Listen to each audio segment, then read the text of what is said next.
War Journal Entry: The Two Births of the Punisher, 1974 to 75. A high-powered rifle shatters a life-sized Spider-Man statue.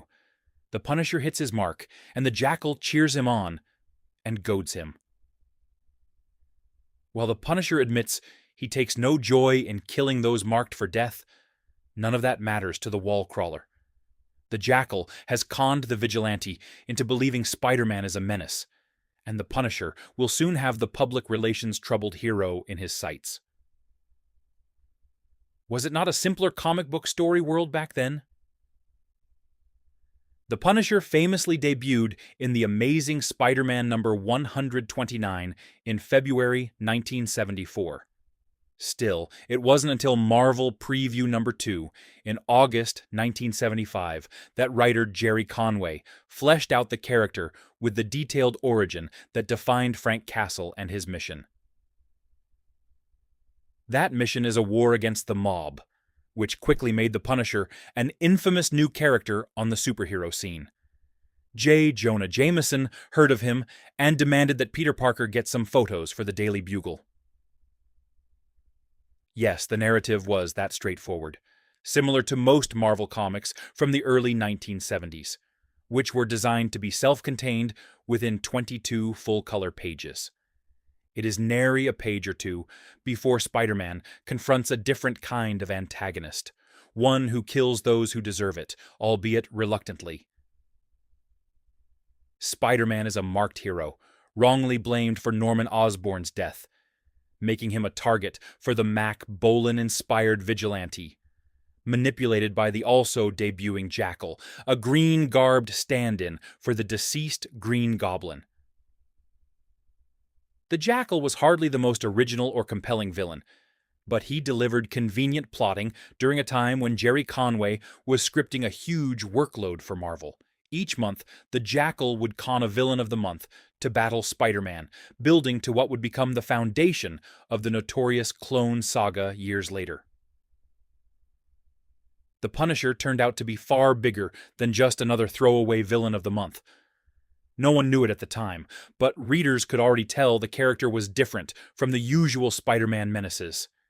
He openly talked about delivering final justice, even as he despised his mission, admitting that confronting so much evil was making him worse, in the vein of Nietzsche's staring into the abyss.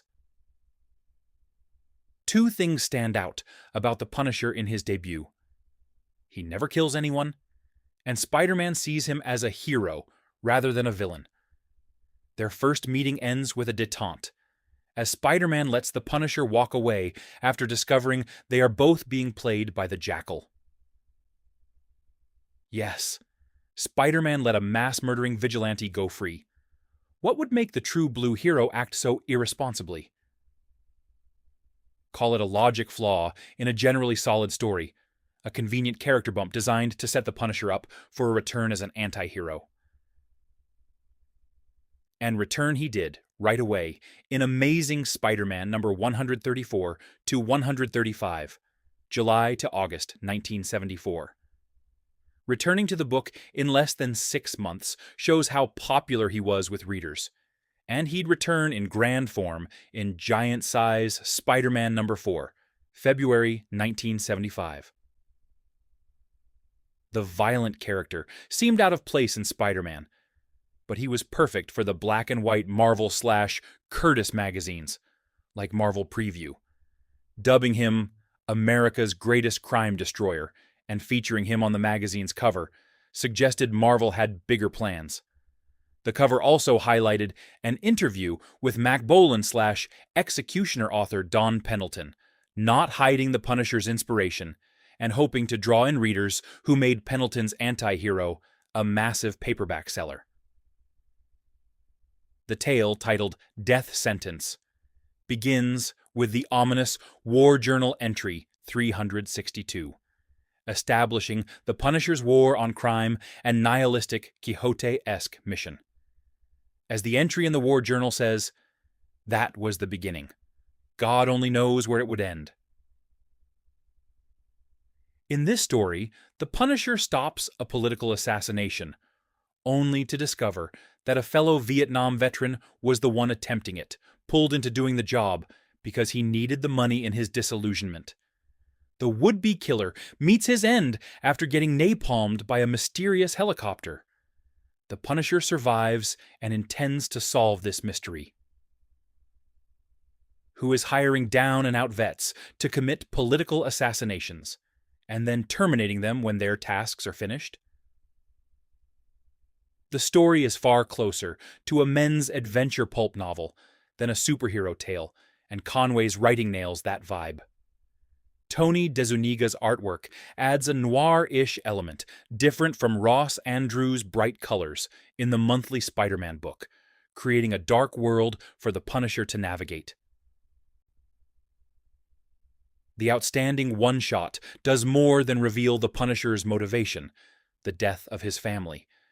It moves him to Chicago, out of the Marvel universe, and into a grounded reality, shades of the future Max version. The Punisher works tremendously well in a mature reader's book, and he would return in Marvel Super Action #1, May 1976. Regrettably, the Marvel/Curtis magazine landscape didn't deliver great sales for any books not featuring Conan the Barbarian. Imagine if there had been a short-lived Punisher magazine. What could have been? The Punisher shrank from the Marvel scene for the remainder of the 1970s, although he'd come back in a massive way in the 1980s, starting with the notorious PCP storyline in Daredevil. In the late 1980s, he'd finally get his own book by Chuck Dixon and various artists. Delayed infamy, but what a huge seller he'd become, keeping the classic men's adventure style alive and later deconstructed for years.